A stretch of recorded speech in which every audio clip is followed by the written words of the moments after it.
Imagine um imperador governando um dos maiores impérios da história, enfrentando guerras, pragas e traições. E ainda assim, ao invés de se perder no poder, ele escreve um diário cheio de ensinamentos sobre a humildade, disciplina e, claro, resiliência. Esse foi, meus queridos, Marco Aurélio, o último dos 5 bons imperadores de Roma. Recentemente eu concluí a leitura de Meditações, o livro que, na verdade, foi um diário pessoal do imperador Marco Aurélio, que, dito anteriormente, foi o último dos 5 bons imperadores de Roma. E o diário, que a princípio não deveria ter sido publicado, felizmente foi e se tornou um dos best-sellers quando o assunto é imperador estoico e as filosofias da escola estoica. Aqui é o Belli e prepare-se para embarcar nessa história. Vamos explorar a vida de Marco Aurélio, sua jornada de glória, sua sabedoria estoica e, claro, as lições que podemos aplicar em nossas vidas. E descobrir que o diário pessoal, escrito há quase 2000 anos, ainda influencia o mundo moderno.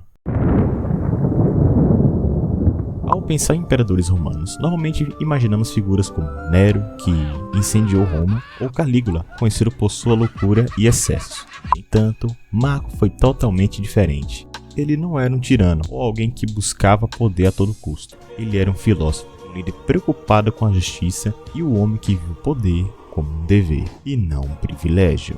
Marco Annio Velho, que era seu pai biológico, foi um político e senador romano. Infelizmente, ele acabou falecendo quando Marco ainda era uma criança, e a sua mãe, Domícia Lucila, uma mulher de família rica e influente. Ela teve um papel fundamental na educação de Marco Aurélio. Após a morte do pai, Marco Aurélio, nascido em 121 d.C., foi criado pelo seu avô, Marco Annio Velho, o Velho, e teve apoio do imperador Antonino Pio, que o adotou mais tarde como herdeiro. E essa adoção, senhores, foi fundamental para que se tornasse o imperador no futuro. Desde pequeno já mostrava um comportamento disciplinado, sério e reflexivo.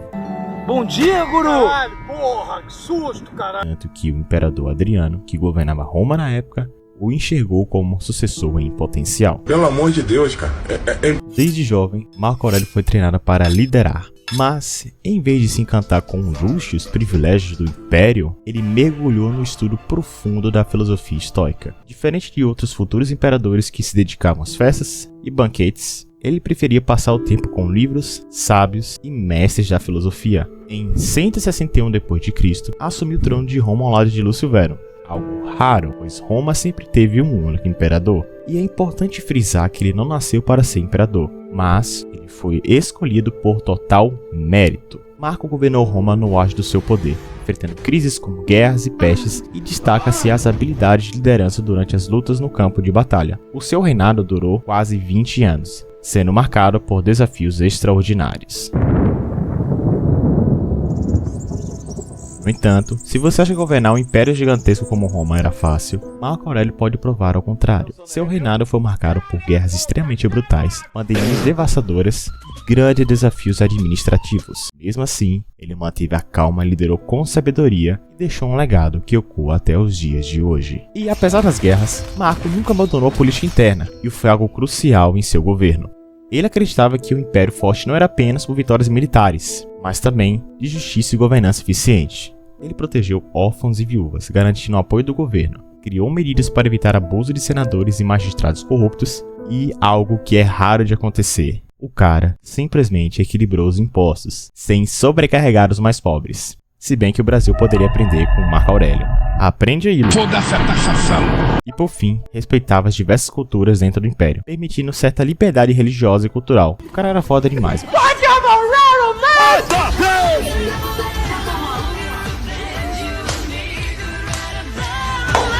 Marco se destacava por ser um imperador resiliente, e ao contrário dos demais imperadores que governavam por medo e pressão, ele governava por respeito e sabedoria, e de fato é um exemplo prático a ser seguido.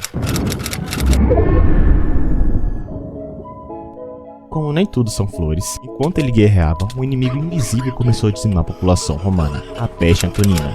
Estima-se que tenha sido uma versão antiga da varíola e sarampo, aniquilando cerca de 5 milhões de pessoas, incluindo exércitos inteiros e cidadãos comuns. Em algumas regiões, 1/3 da população foi dizimada, colapsando a economia e o exército. Agora imagine o seguinte cenário: você é um imperador e precisa lutar contra os invasores, enquanto seu próprio povo está morrendo aos milhões. O que você faria? E tendo em vista todo esse cenário caótico, o mais incrível de Marco Aurélio é que ele não fugiu. Sim, ele ficou e lutou até o fim e tomou medidas para manter o império de pé, como por exemplo, criou hospitais sem superfaturar, fortaleceu medidas de higiene, manteve a moral do povo, mesmo em meio ao caos, e sabendo que poderia até se contaminar, ele continuou a governar de perto, sem se isolar no palácio. Isso mostra sua força mental e compromisso com o dever, algo que é totalmente aliado com o estoicismo. E por falar em estoicismo, eu sempre que via essa imagem, eu não via. Nos capítulos passados vimos os grandes feitos de Marco Aurélio. E surge uma pergunta: como ele conseguiu manter a calma e tomar decisões tão estratégicas em meio a guerras, pandemias e crise? A resposta, meu caro, está na filosofia estoica,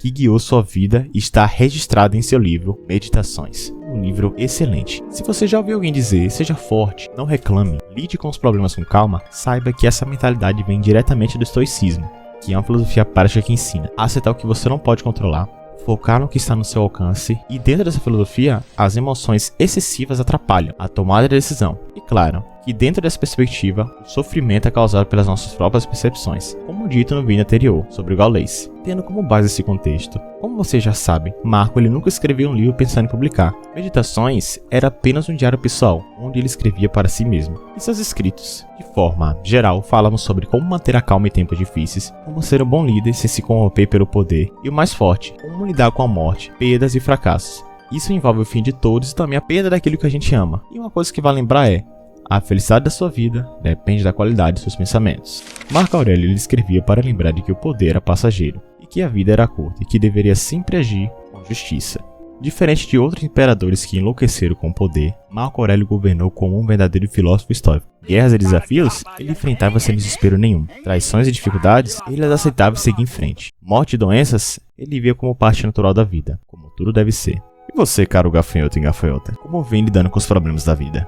Uma frase bem interessante para vocês de Marco Aurélio: não perca tempo discutindo o que homem bom deve ser. Seja um. Como parte natural da vida, Marco faleceu em 180 d.C. e muito provavelmente foi vítima da peste antonina. Por que tá preto, caralho? Sua morte marcou o fim da era dos 5 bons imperadores e deu início a tempos mais turbulentos para Roma. Inclusive, Marco teve um filho. Seu filho Cômodo assumiu o trono e fez completamente o oposto do que o pai pregava. É notável que Marco Aurélio, em seu livro, e a escola estoica se tornou algo atemporal. E Marco ele provou que é possível ser poderoso sem ser tirano. E cara, isso é extremamente raro. Que é só você dar poder ao homem que vemos o que ele realmente é. Ele mostrou que o autocontrole e disciplina são mais fortes que qualquer exército. Seu diário, Meditações, ainda é lido por milhões de pessoas, de empresários a atletas de alto nível. Em minha visão, após a leitura do livro, muitas concepções e fases que eu tinha foram se esvaindo. Pensamentos ruins que não faziam sentido com o meu eu foram se tornando menos frequentes. E o principal de todos é focar energia em algo que você pode controlar. O que eu posso controlar? Minhas ações e minhas emoções. Apenas sinta, reflita, respire e tente agir na razão, pois uma ação feita com raiva ou no calor do momento, ela jamais será alterada a depender do contexto. Por isso que eu gostei da leitura. Era aquilo que eu precisava absorver. E claro, não é da noite pro dia que as coisas vão mudar. Requer tempo, dedicação e a luta diária contra um ser que habita dentro de você desde que você nasceu. O seu ego. Se você curtiu esse vídeo até aqui, já deixa o like, se inscreve no canal e ativa o sininho, parceiro, para não perder mais conteúdos assim. Muito obrigado por ouvir até aqui e até a próxima.